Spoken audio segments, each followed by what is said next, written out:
श्री गणेशाय नमः श्री सीतारामचंद्राय नमः जय जयाजी पद्माशी रमणा जय जयाजी मूलमर्दना जय जय अविद्याविपधना करुणा गणा तुझ नमो तू भक्ताचा सहकारी विजय करसी पृथ्वीवरी परी किंचित अभिमान अंतरी पावताचा नवीसी तयाते जय जय निराभिमाने वदती तुझ तयाशी तात्काळ तारीसी सहज लीलाधारी शिरभुराज रामरूपे करुणी आसो मागिला ध्यायी कथन लव पडला मूर्छायमान आता आहे कसावधान कुळीर कथा रसाळ कथेचं अनुसंधान आतापर्यंत लवाने एकट्याने युद्ध केलं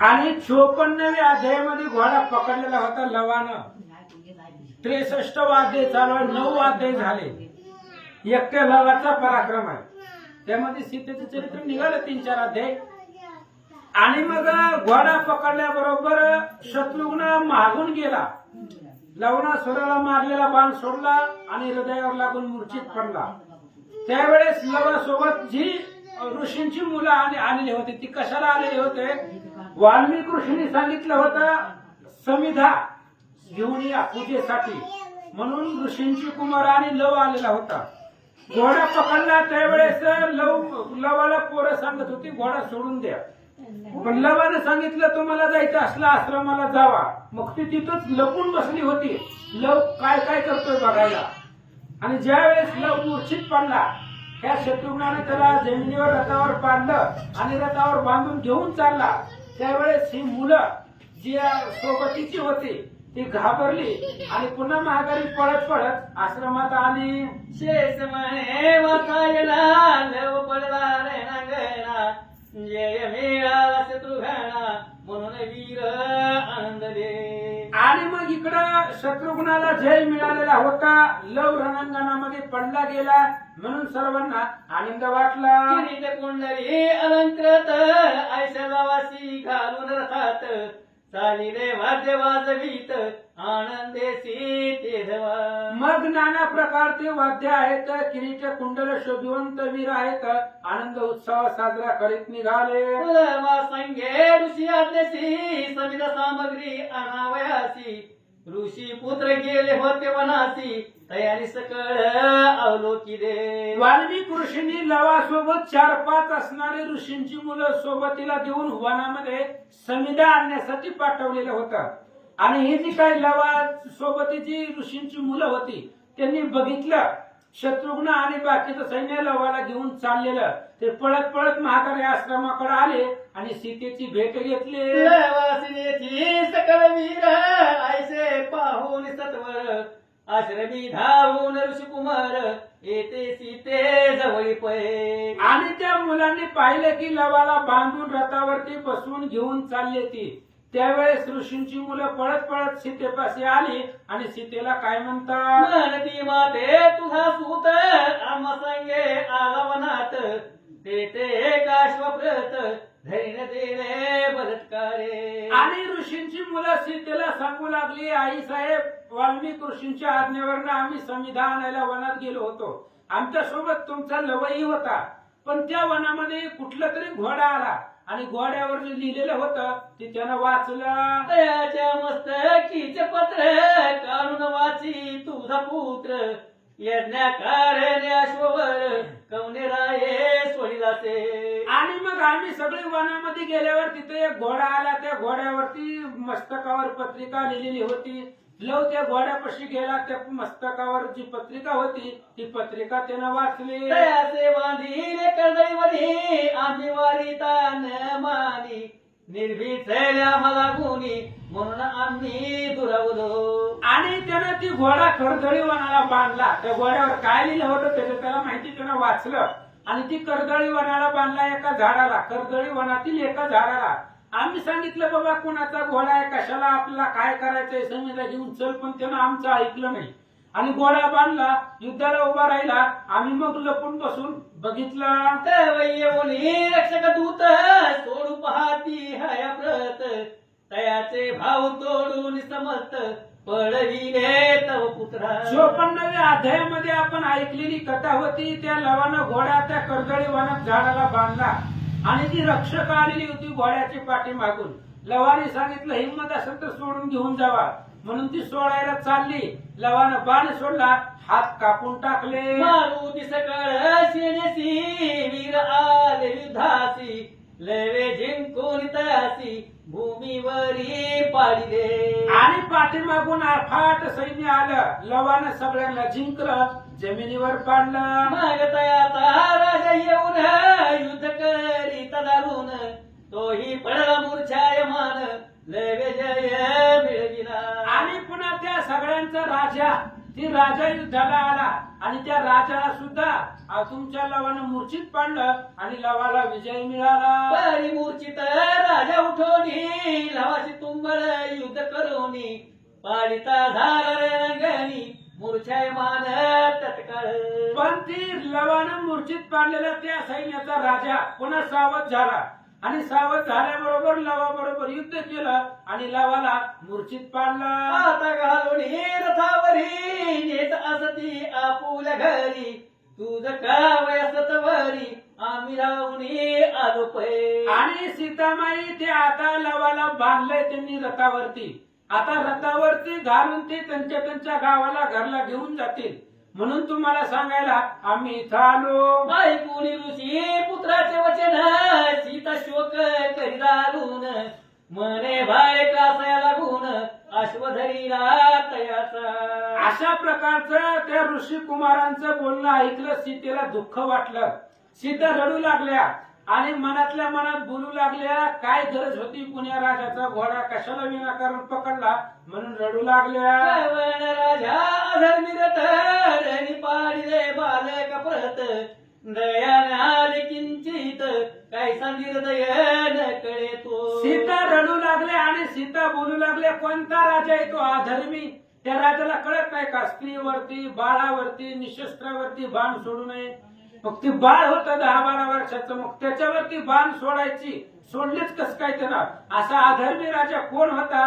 सीता बोलता बाळाला वामद टाकुनी कैसा गेला सरणगणी दुःख पीडा मद लागुनी अद्यापवरी सोडिना. सीता दुःख करू लागल्या रडू लागल्या बाळा लवा अरे मला सोडून कसं काय गेला. आजपर्यंत मी जन्मल्यापासून माझ्या पाठीमाग दुःखच आहे आणि आज कुठंतरी त्या ठिकाणी 2 मुलं झाली याचा आनंद होता. आज त्यातलाही एक मुलगा हरवला याचं दुःख वाटू लागलं.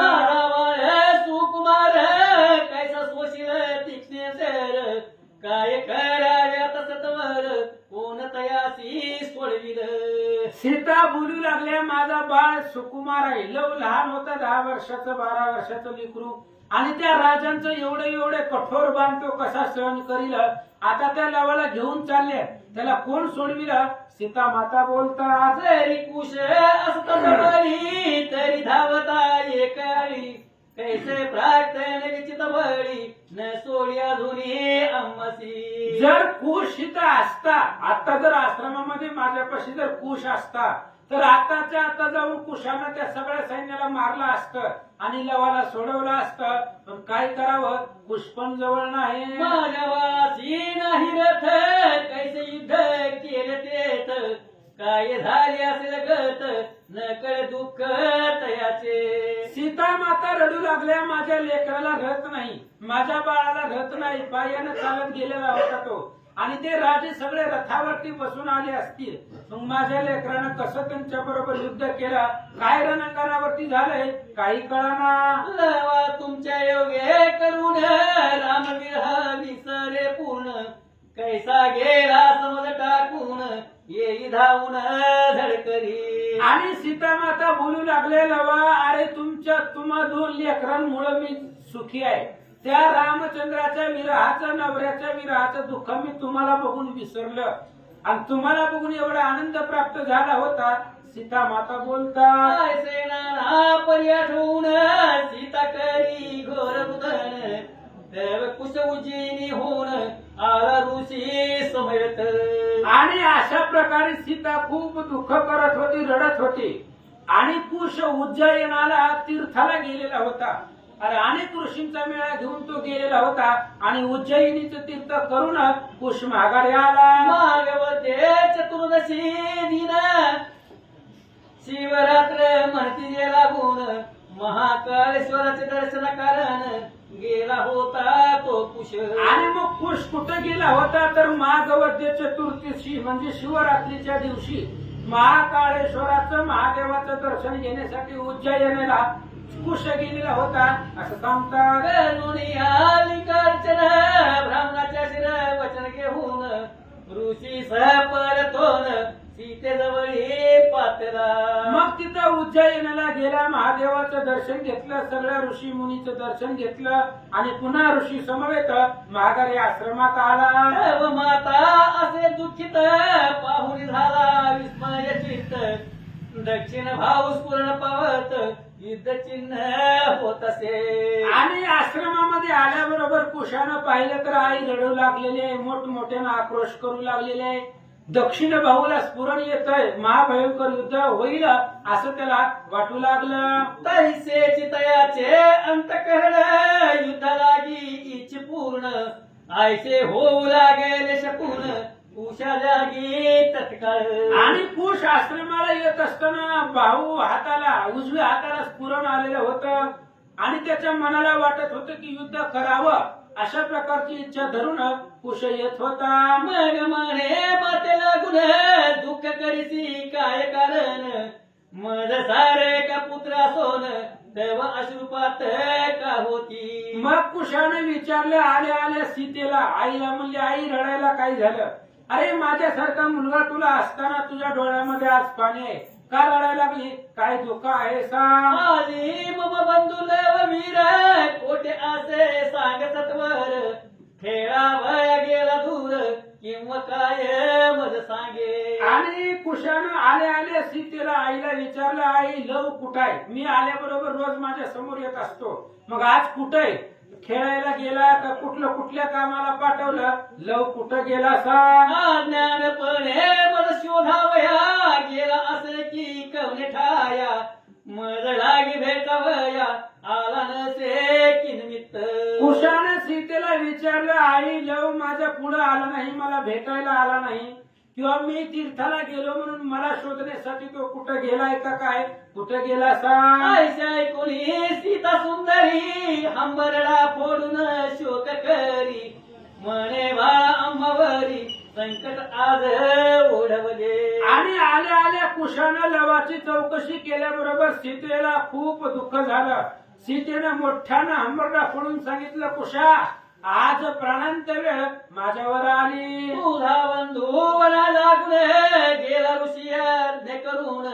संगे ऋषी वारे असून समिधा पाहे काननी. आणि सीता आईने सांगितलं, कुशा तुझा असणारा भाऊ लव ऋषींच्या आज्ञेवरनं वनामध्ये समिधा आणण्यासाठी गेला होता.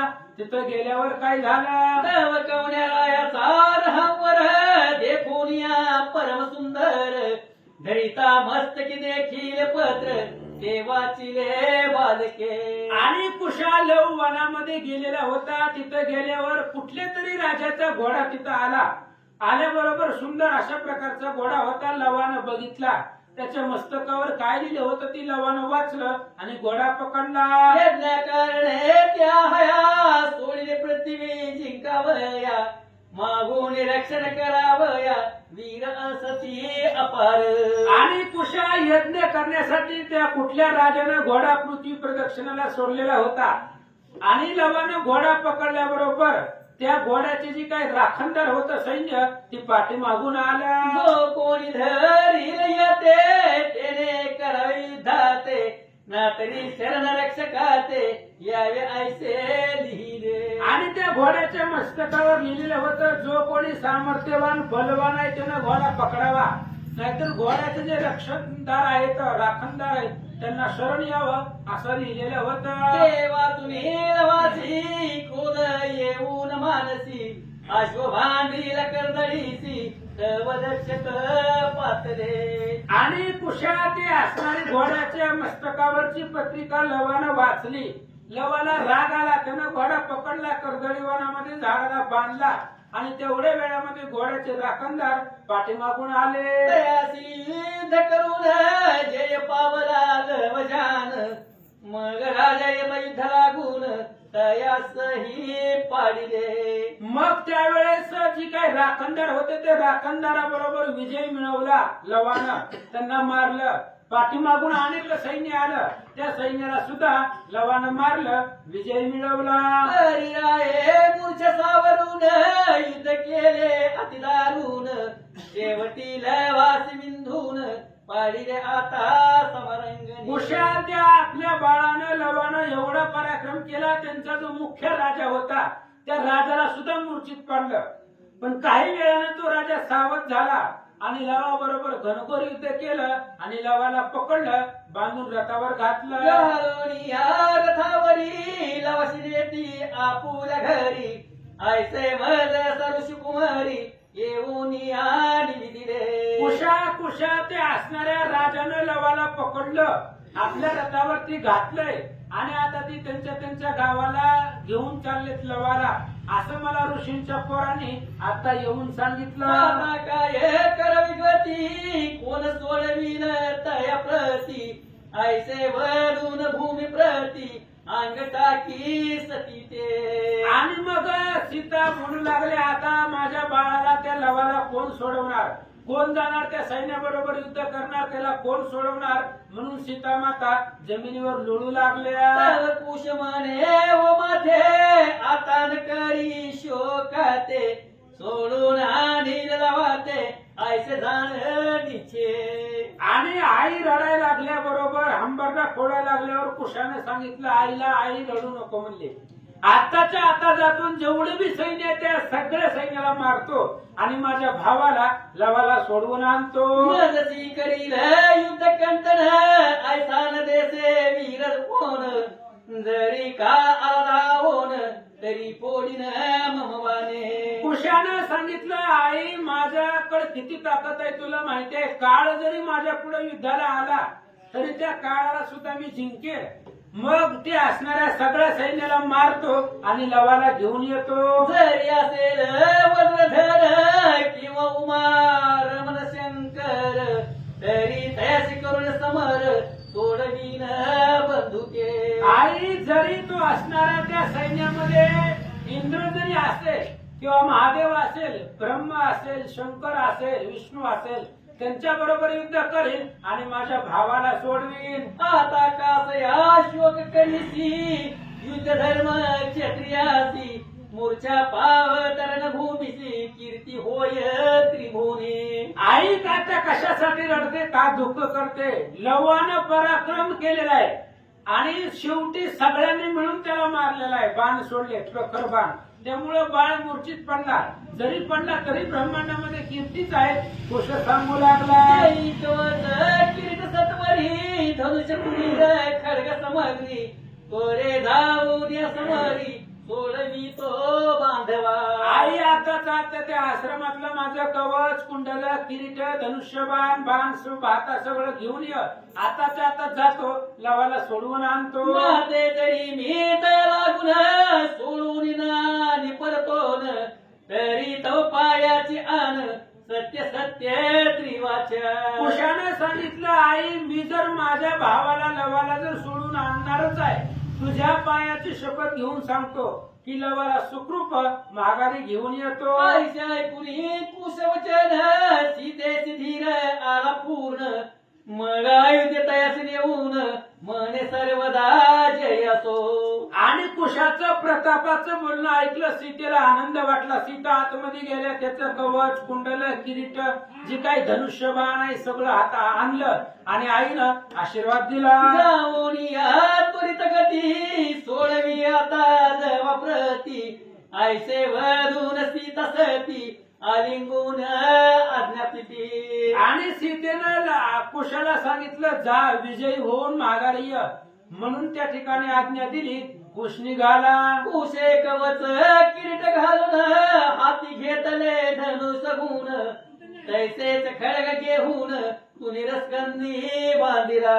कुशानं कवच घेतलं, किरीट, कुंडले घेतली, त्या ठिकाणी खडग घेतलं धनुष्य हातामध्ये घेतलं, जी काही बाण भात आहे ती भाता पाठीमाग बांधला, आईचा आशीर्वाद घेतला, निघाला. नमन करोनी मात्र चरणी वेग गेला रणांगणी सर्व दयाचे अवलोकोनी मनती काळ दिसतो हा. आणि खुश गेला संग्रामामध्ये, जिथं कर्दळी वनामध्ये गेला. गेल्याबरोबर जी सैन्य घेऊन चाललं होतं लवाला, त्या सैन्याने पाहिलं की दुसरा ह्याच्यासारखा दुसरा आला आणि तो काळासारखा दिसू लागला. सैन्य घाबरलं. लय देखता बंधुसी तत्काळ सांडिले मूर्छासी रेती होणी उडाला भूमीसी धनुष्यबाण घेऊन या. आणि लवानं पाहिलं कुशाला, आपल्या भावाला पाहिल्याबरोबर मूर्छा संपली आणि शत्रुघ्नाच्या रथावरनं लवानं उडी मारली. जमिनीवरती आला, धनुष्यबाण घेऊन उभा राहिला. मग पूर्व दिशेच्या विरासी कुश गेला समरासी लवे जाऊन पश्चिमेसी ठाण मांडिले पुनरपी. मग कुश आल्या आल्या पूर्व दिशेचे जे काही सैनिक होते त्या सैन्याला मारण्यासाठी ठाण मांडून उभा राहिला. लव रथावरनं उडी टाकली. पश्चिम दिशेला जे सैन्य होतं त्यांना मारू लागला. बाण वृष्टी करून वीर पाडिले मूर्छायमान बाणी व्यापिले सकळ सैन्य पळती कित्येक सबरी होऊन. प्रखर अशा प्रकारचे बाणाची वृष्टी करून अनेक वीर, असंख्य वीर लव आणि कुशानं पश्चिमेकडचे आणि पूर्वेकडचे मूर्छित पाडले. इकडे कुशावर शत्रुघ्न रती वैसून आला धावून जव निरेखी तया लागून तव तो दिसे रामापरी. आणि कुश पुन्हा कुशाबरोबर युद्ध करण्यासाठी शत्रुघ्न माघारी फिरला आणि शत्रुघ्नानं कुशाला पाहिलं, अवलोकन केलं, रामासारखा दिसू लागला. मग विचारी तयासी तोही लवा सारी कधी सती काय नाव तो पिठ्यासी कोण माता प्रसवली तुझं. आणि शत्रुघ्नानं विचारलं त्या कुशाला, नवीन पोरग लवासारखं दिसत होतं. शत्रुघ्नाने विचारलं, बाबा कोण आहे, कुठला आहे, आई वडील कोण आहेत, सांग. तुझं नाम काय असे ऋषाश्रमी कवन्या मीसे राहिले तुम्ही कैसे हे मज निवेदी बालका. कुशाला विचारलं शत्रुघ्नानं, तुझं नाव काय, तुझ्या आईचं नाव काय. तुम्ही ब्राह्मण कुळातले नाही, क्षत्रिय वंशामधले आहे. मग या ब्राह्मणाच्या आश्रमामध्ये का राहता हो, सांगा.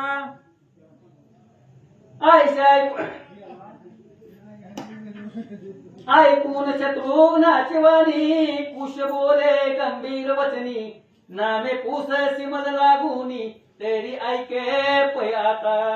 आणि शत्रुघ्नाचं बोलणं ऐकलं. कुशानं उत्तर द्यायला सुरुवात केली.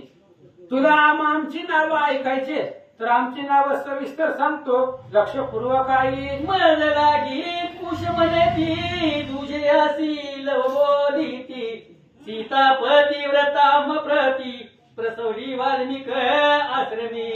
कुशानं सांगितलं, माझं नाव कुश आहे, दुसरा माझा भाऊ त्याचं नाव लव आहे आणि सीता आमची मातोश्री वाल्मिक आश्रमामध्ये राहत असताना जन्म झाला असं सांगतात. ऋषी सेवा करून आम्ही राहो आनंद घन ऐकले की नामकरण आता सांगे मज लागी. आणि आता आमची नावं तुला सांगितली. वाल्मिक ऋषी आमचा गुरु आहे, त्यांनी आमची नावं ठेवलेली आहेत. आता मी काय बोलतोय लक्षपूर्वक ऐक. तू कोण कोठील वीर का सोडिला रहवर मलसी निवेदी सटवर पाडित तुझ रणंगणी. कुशाने बी विचारलं, तू कोण आहे बाबा, कुठल्या देशाचा राजा आहे, घोडा कशासाठी पृथ्वीवर सोडलाय, ही सगळी माहिती तुझी मला सांग. ऐसे ऐकून या वचन क्रोधावला वीर शत्रुघ्न धनुष्याचे चमत्कार करून तीक्ष्ण बाण सोडित.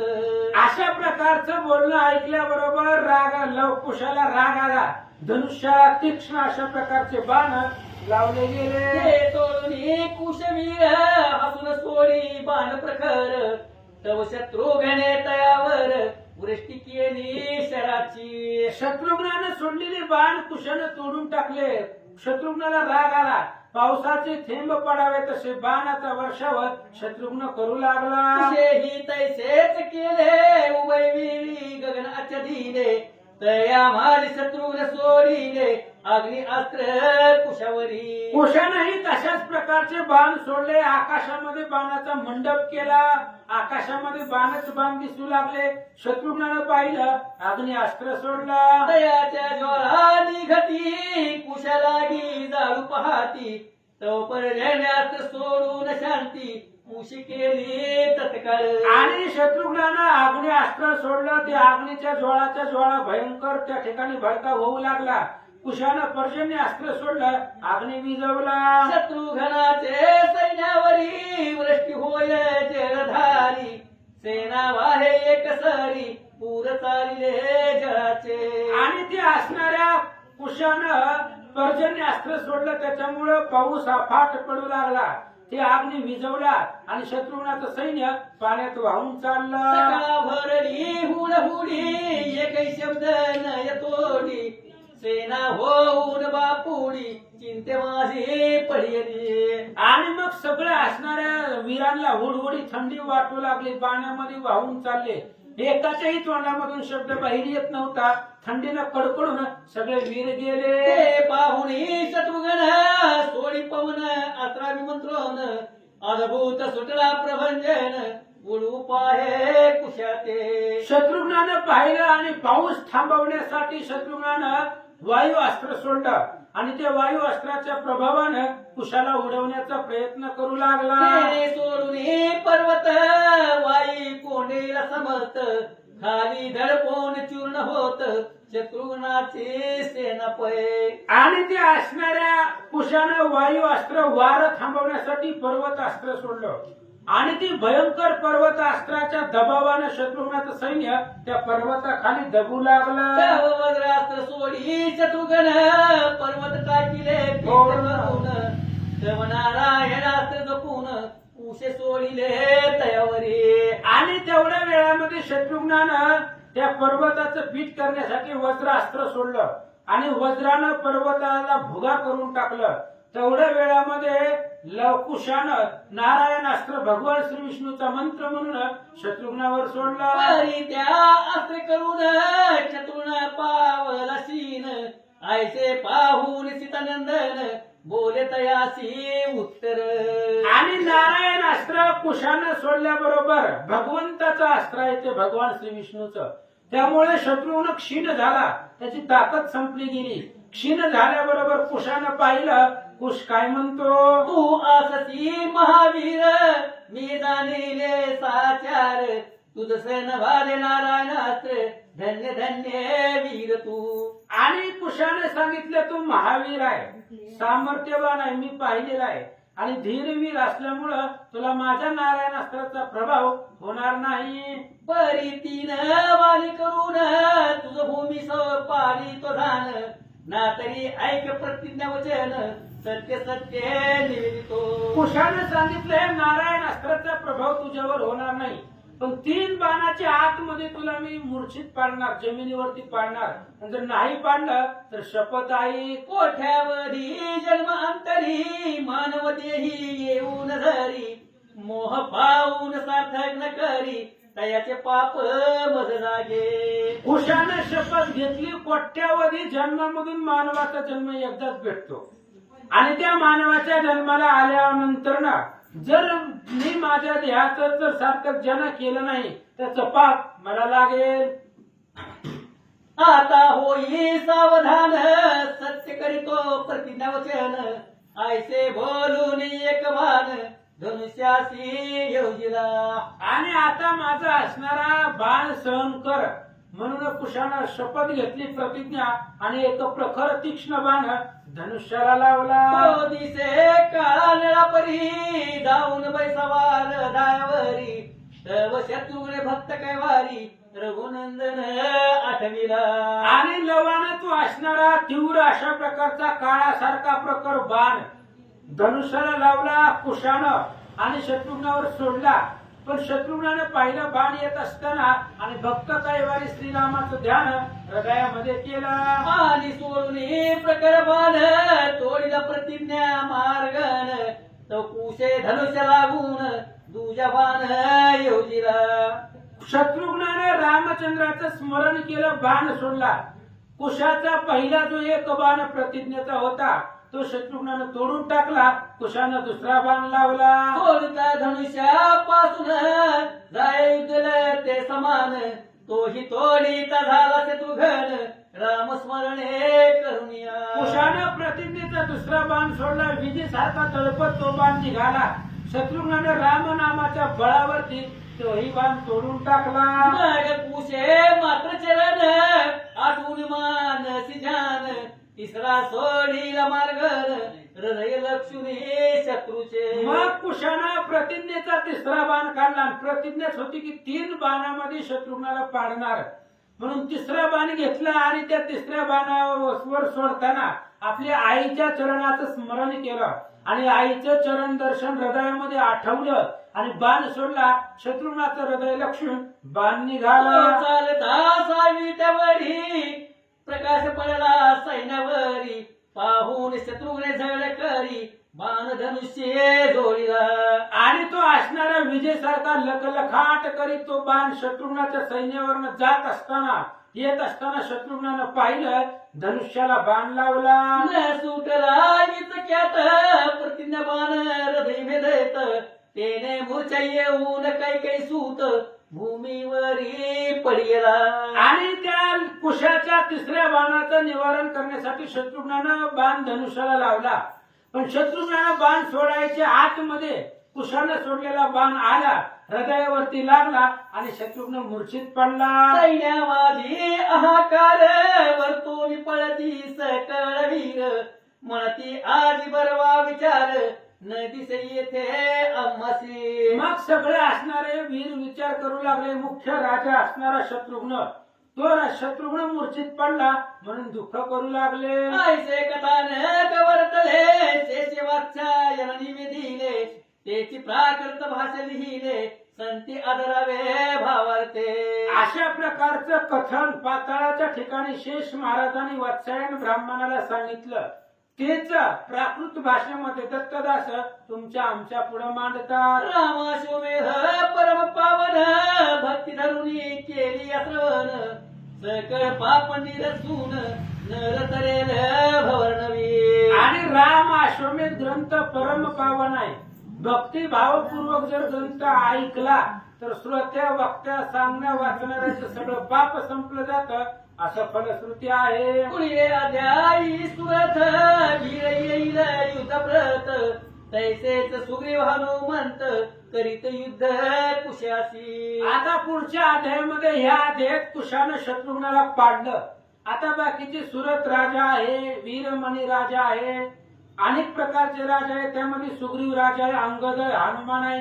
हे सगळे येतील आणि कुशाबरोबर युद्ध करते. तरी श्रवणी धरून गोडी वीर रस घाली ती उडी, तयाची तुटेल बहव बेडी दत्तदास वदत असे. म्हणून ह्या ग्रंथाची आतुरतेनं श्रवणाची आवडी धरून जो कथा ऐकेल त्याला त्या ठिकाणी आता वीररसाचा प्रसंग चालू आहे. सुंदर कथा आहे, ऐका.